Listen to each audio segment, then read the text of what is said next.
अस्सलामु अलैकुम वरहमतुल्लाहि वबरकातुह। मोहतरम भाइयों, बुज़ुर्गों, दोस्तों, ये हमारा इस्लाही मुआशरा का 1238वां सबक है। मोहतरम दोस्तों, अमेरिकन इलेक्शन होकर सिर्फ अभी हमारे सामने रिज़ल्ट आया है।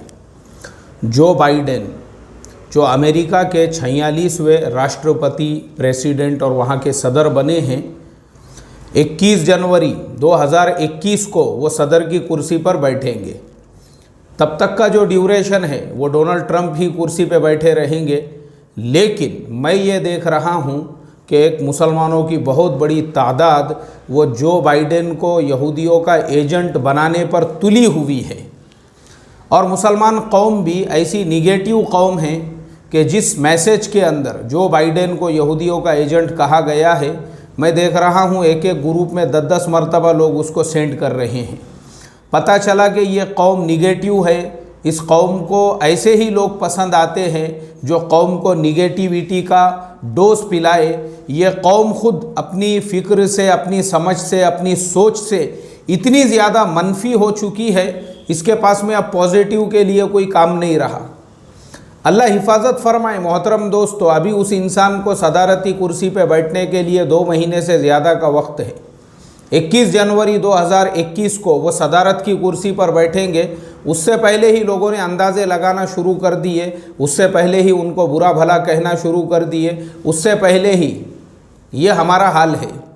जबकि मैंने कल के सबक में भी ये बताया था, जिस वक्त इंडिया के अंदर CA NRC लागू किया गया, सबसे पहले जिस इंसान ने मुखालिफत की वो थे जो बाइडेन।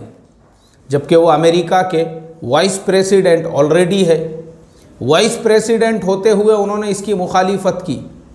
आप जानते हैं ये जितने अरब मुल्क है, चलो मुझे आप उसमें से लिस्ट बताओ, कितने अरब मुल्कों के बादशाहों ने, कितने अरब मुल्कों के शहजादों ने, कितने अरब मुल्कों के हुक्मरानों ने CA NRC की मुखालिफत की।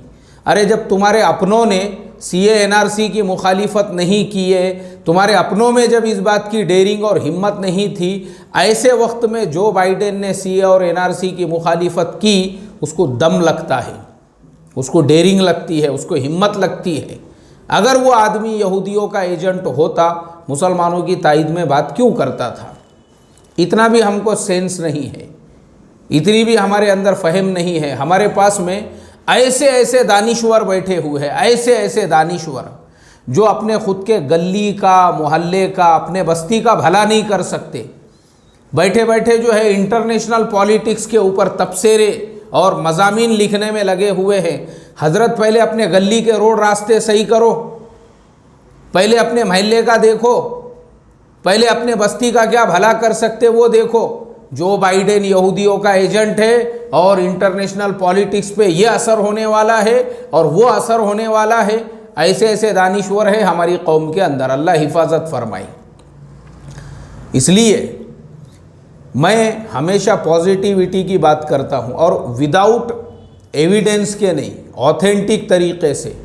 कल के सबक में भी मैंने बताया था कि जो बाइडेन वो इंसान है जिन्होंने खुद मुसलमानों को मिलकर इस बात का उन्होंने आश्वासन दिया, इस बात की उन्होंने भरोसा दिलाया और मुसलमानों को ये कहा, मेरे सदर बनने के बाद अमेरिका में जिस किस्म का जातिवाद, जिस किस्म का भेदभाव फैला हुआ है, मैं पूरी तरह से उसको ख़त्म कर दूंगा। ये जो कास्टिज़म है, जो रेसिज़म है काले गोरों के बीच में, अमेरिका के अंदर भी वैसी ही नफ़रतों की दीवारें आज पैदा हो चुकी है जैसे हमारे मुल्क के अंदर कुछ लोगों ने मज़हब के नाम से पैदा कर दी है।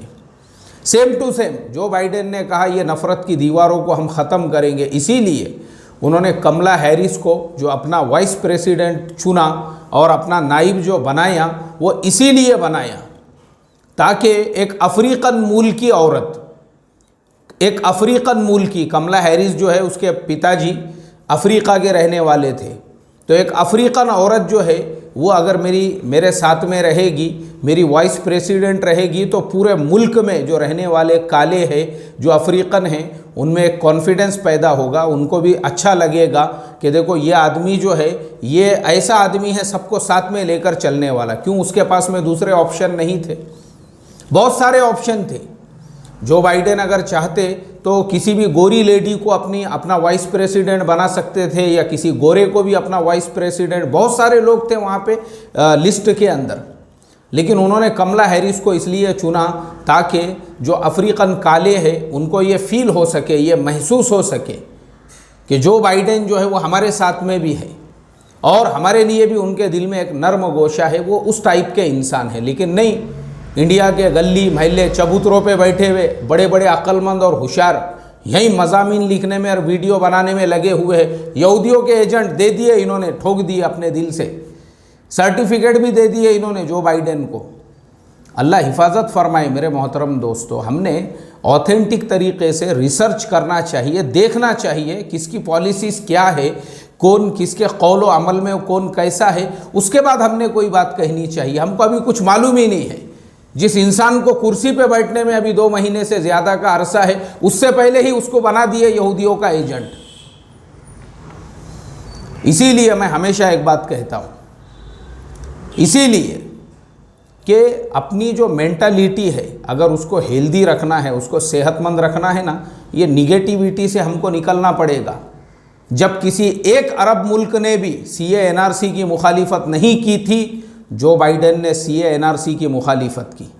याद रखो, अल्लाह के नबी की हदीसें याद है उनको, बहुत सारी वो हदीसें मैं समझता हूँ खुद मुसलमानों को नहीं याद होंगी, जो उन्होंने बयान की और कहा हम जब सदर बनेंगे तो जैसे अल्लाह के नबी सल्लल्लाहु अलैहि वसल्लम ने फरमाया, बुराई को देखो तो उसको अपने हाथ से रोको, अगर हाथ से नहीं रोक सकते हैं तो ज़ुबान से रोको, और ज़ुबान से नहीं रोक सकते हैं तो कम से कम अपने दिल में उसको बुरा चाहो। ज़ालिका अज़ाफ़ुल ईमान, ये ईमान का एकदम आखिरी दर्जा है। ये हदीस याद है उनको, उन्होंने कहा कि हम इसी को लागू करेंगे और इसी के मुताबिक हमारे मुल्क में फ़ैसले करेंगे। मेरे मोहतरम बुज़ुर्गों, हमने अक्ल दानिश का इस्तेमाल करना चाहिए। अल्लाह ताला ने हमको अक्ल सलीम अता फ़रमाई है, और मैं समझता हूँ मुसलमानों के जो बर्बादी की वजह है, बर्बादी की, मुसलमानों के तनज़्ज़ुल की और मुसलमानों के पिछड़ेपन की सबसे बड़ी वजह मुसलमानों की निगेटिव मेंटालिटी है। ये जो हम हर चीज़ के अंदर मनफी जो सोचते हैं ना, मनफी, ये हमारा मनफी सोचना ही हमारे तबाही और बर्बादी की वजह है। एक इंसान जो हमारा साथ देने के लिए हमारी तायद में खड़ा हुआ है तो भी ज़बरदस्ती, नहीं नहीं यहूदियों का एजेंट है वो, नहीं नहीं यहूदियों का एजेंट है वो। अल्लाह हिफाजत फरमाए, ये हमारी फितरत और आदत बन चुकी है।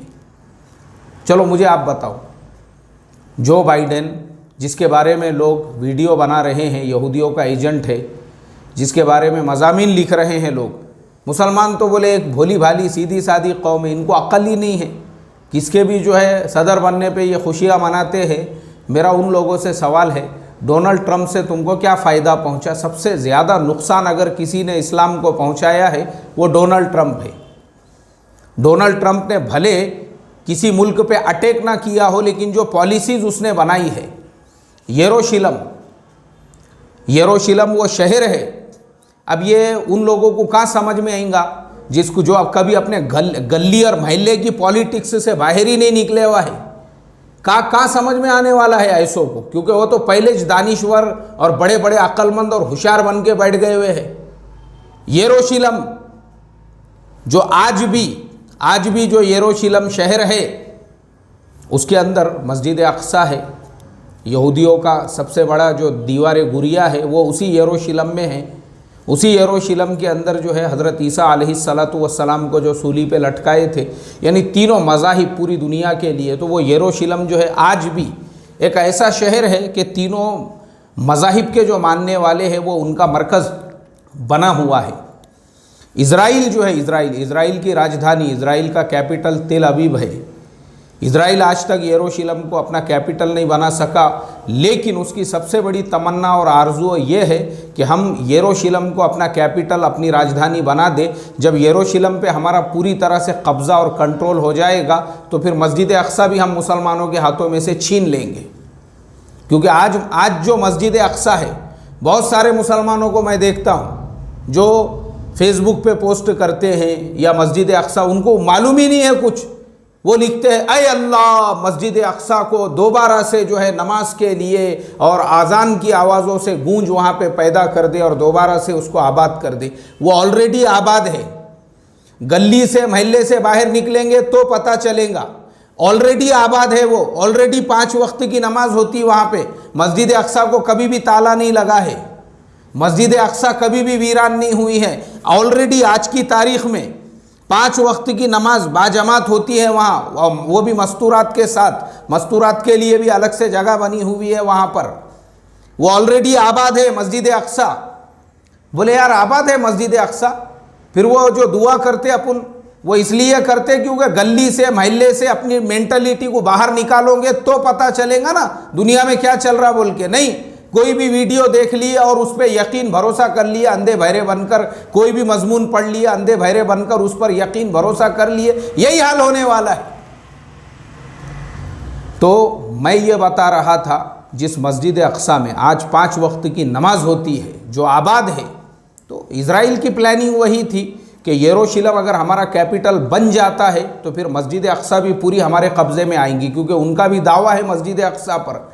वो कहते हैं कि मस्जिद अक्सा को तो हज़रत सुलेमान अलैहिस्सलातु वस्सलाम ने बनाया था और सुलेमान अलैहिस्सलाम तो उनके नबी है, उनका ऐसा दावा है। तो यही डोनाल्ड ट्रंप, इसने जब इज़राइल का दौरा किया तो अलल ऐलान उसने इज़राइल को कहा तुम यरूशलेम को अपना कैपिटल, अपनी राजधानी बना सकते हो, अमेरिका इसके लिए तुम्हारी पूरी मदद करेगा। मेरे मोहतरम दोस्तों, ये इसको बोलते हैं सेंस की कमी। मैं समझता हूँ जितने अमेरिका के आज तक प्रेसिडेंट गुजरे हैं, मैंने जिनकी ज़िंदगियों पे पूरी स्टडी किया हूँ, जो बाइडेन मेरी अपनी नज़र में मुसलमानों के और इस्लाम के हक़ में सबसे बेहतरीन सदर साबित होंगे। ये हमने अल्लाह की ज़ात से उम्मीद रखना चाहिए, क्योंकि अल्लाह के नबी सल्लल्लाहु अलैहि वसल्लम ने फरमाया अल्लाह तबारक व तआला ईमान वालों के साथ में वैसा ही मुआमला करते हैं जैसे कि ईमान वाले जो है वो अल्लाह तबारक व तआला से उम्मीद रखते हैं, जैसा गुमान रखते हैं, जैसी सोच रखते हैं। अब आप अगर ये सोच रखोगे कि जो बाइडेन यहूदियों का एजेंट है, मुसलमानों के ख़िलाफ़ है, तो फिर वो वैसे ही अल्लाह की तरफ से फ़ैसले होंगे। और आप अगर अभी से उम्मीद रखोगे कि नहीं, इंशाअल्लाह जिस इंसान ने हदीसें बयान की, जो मुसलमानों के बारे में इतनी अच्छी बातें करता है, जिसने CA NRC की मुखालिफत किया है, इंटरनेशनल पॉलिटिक्स में भी वह इंसान मुसलमानों के साथ में खड़ा हुआ होगा, ये उम्मीद अगर आप अल्लाह ताला से रखोगे तो आपके उम्मीदों पर, आपके गुमान पर अल्लाह ताला फैसले करेंगे। मगर नहीं, बैठे हुए अपना गली के वट्टे पे तंबाकू मलते मलते। अल्लाह हिफाजत फरमाए। तो अल्लाह ताला से हमने अच्छा गुमान रखना चाहिए। मैं उम्मीद करता हूँ अल्लाह ताला से कि मैंने जो अभी आपको समझाया, मेरी बातें आपके समझ में आ जाएंगी। आलतू फालतू लोग जो आपको भयकारे, जो आलतू फालतू के मज़ामीन लिख के आपको निगेटिव बना रहे और ऐसे वीडियोस डालकर आपकी मेंटलिटी को जो है निगेटिव बनाने की साजिशें, कोशिशों में लगे हैं, ओरिजिनल में यही लोग उन लोगों के एजेंट है जिनका काम ही है मुसलमानों को जो है सीधे रास्ते पे चलने नहीं देना। इनको हमेशा इनको मेंटली तौर पे डिस्टर्ब करके रखना, ये आपको डिस्टर्ब करने वाले लोग हैं। ऐसे लोगों से, ऐसे मजमूनों से अपनी हिफाजत करो, अपने जहनों की, अपने मेंटलिटी की, और अल्लाह ताला से अच्छा गुमान रखो। अल्लाह फ़ैसले भी अच्छे करेगा। अल्लाह हम तमाम को अच्छा गुमान रखने वाला बनाए। अस्सलामु अलैकुम व रहमतुल्लाहि व बरकातुहू।